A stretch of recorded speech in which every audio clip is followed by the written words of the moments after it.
As a filmmaker, investing in lighting can pay big dividends, but it can quickly get very complicated and very expensive.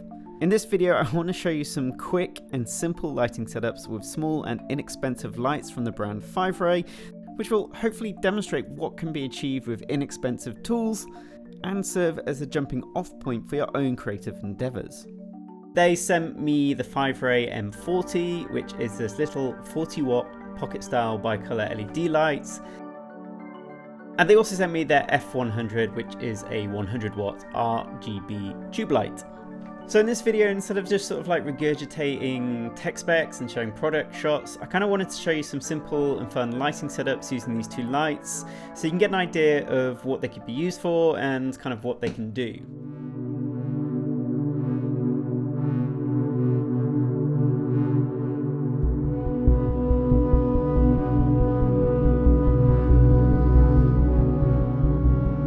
For this first setup, I wanted to challenge myself to create something dramatic and moody with these lights in my tiny cramped spare room. So I've used practical lights to help motivate the lighting setup here. We're basically using the F100 tube light as the warm key light, which is motivated by the little desk lamp in the background. We're using the M40 as a cooler backlight, motivated by the window, just to provide a bit of an edge light. I've not used any modifiers on the F100. As you can see, it's pretty soft already. Maybe if I'd had a bit more time to finesse it, I'd have added a bit of diffusion, but the roll off on the face is pretty nice as it is. One of the great things about the form factor of these lights is because the space is so cramped, we didn't have room for lighting stands, so they're basically just sort of balanced on shelves and boxes in the room. You can see the M40 is just behind Steph on camera right. I've actually added a bit of a DIY diffuser onto it. It's basically just some sort of transparent packing foam material, because the M40 is quite a hard light, so I just wanted to take the edge off it. It's important to note that the practical lighting in this scene are not really doing anything to light Steph or myself in this. That's all coming from the FIVERAY lights. But by framing practical light sources in shot, we can essentially use those to sort of tie the scene together and motivate the lighting setup within the scene and just make it a bit more believable. I also just added a bit of haze into the room, just because, you know, haze makes everything look more dramatic and cinematic, doesn't it? But yeah, generally it just blooms some of the lighting. It just sort of like softens everything up a little bit and lowers the contrast. I did shoot this on an anamorphic setup, but I also shot it on spherical lenses, you know, just so you can see that it's not just the anamorphic lens that's giving this sort of like cinematic look. So I did feel at some point that maybe that was cheating. You know, if the lights had been a little bit more powerful, I could have balanced the exposure of the shot so the back window wasn't so blown out, but that's perhaps one of the limitations of using lower output lights like these. I shot this whilst visiting my folks over the Easter bank holiday weekend. I wanted to take full advantage of the RGB function of the F100, and I managed to control my mum to stand outside and beam this thing through the window, so thanks mum. We wanted to play around with a sort of horror, moody wash of red light coming in through the window and illuminating Steph. The tube light's nice and punchy, even with the colour output, and then we used the barn doors to shape it a little bit and control the spill.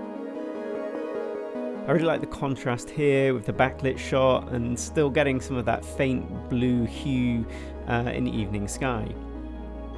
We then experimented around using diopters on front of the anamorphic lens we were using as a quick way of getting these sort of abstract close-up eye shots, which cut in really nicely with the wider shots. But I wanted a bit more. I thought just the red light on its own wasn't quite cutting it, so I then added in the M40, mostly as a backlight, but also to provide a bit of fill and an extra level in the room. I used a little kickstand on the light just to prop it up on its own, which was super useful, and then I set the light to a warm output, probably around 2700 Kelvin, to add a bit more warmth and grunginess into the scene.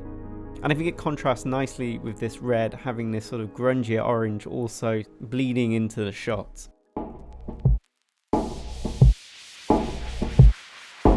So the next setup we've got is actually this. Yeah, I'm lighting this vlog, this YouTube setup with these two lights in place of my larger aperture 300D.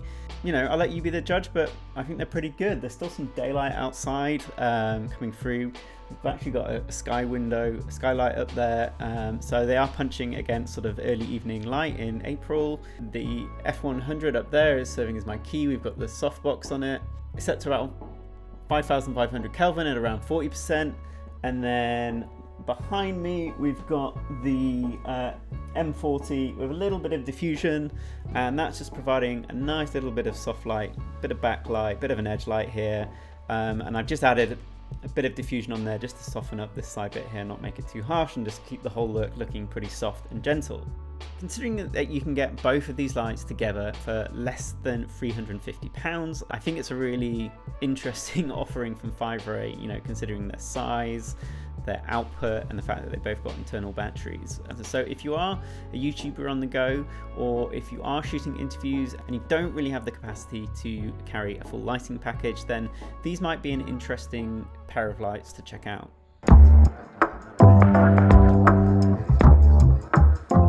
This next setup, we're just playing around with a bit of color contrast, so we've got a sort of classic teal and orange look. Again, cajoling my mum and also my sister this time to help me light Steph in my parents' garden. We've got the diffuser on the FIVERAY F100, and we're in HSI mode, and I've just dialed in this blue look. And then again with the M40, using that as the backlight, I've taken it all the way down to around 2,300 Kelvin to provide some nice distinctive color separation between the two. If I'd had a bit more time, I probably would have chucked some sort of material, white cloth or something in front of the M40 just to soften it up a little bit. But again, this was a really quick setup, no light stands, just using a bit of human help. And again, you can get some really nice stuff. These lights are really lightweight, you know, neither my mum or my sister have any production experience, and I was able to quickly direct them how to use and position the lights. I think if you did a lot of different types of work and you wanted a sort of a versatile, cheap budget light to keep with you, this would be a really strong option. You know, whether you're doing music videos, narrative, or even wanting to push a bit more light when you're working run and gun in documentary style work, these lights are obviously just really useful. They're very portable, and their output is very powerful for their form factor. One of the biggest burdens on me as a filmmaker is traveling with so much gear. My lighting case is incredibly heavy to bring along as well, so that includes an aperture 300D Mark II and the 100D Mark II, and then all the extra soft boxes and light stands that need to go with it. So do check out these lights if you think they look interesting. And if you do decide to purchase them, I'd love you to do so through my affiliate links, which are down below in the description. It doesn't cost you anything, but it does give me a little bit of commission when you purchase them through my links. So it really helps support this channel, and I'd really appreciate it. If you don't want to buy gear, but you want to show some support and donate to the channel, then there's also a PayPal link down in the description as well. But until next time, see ya!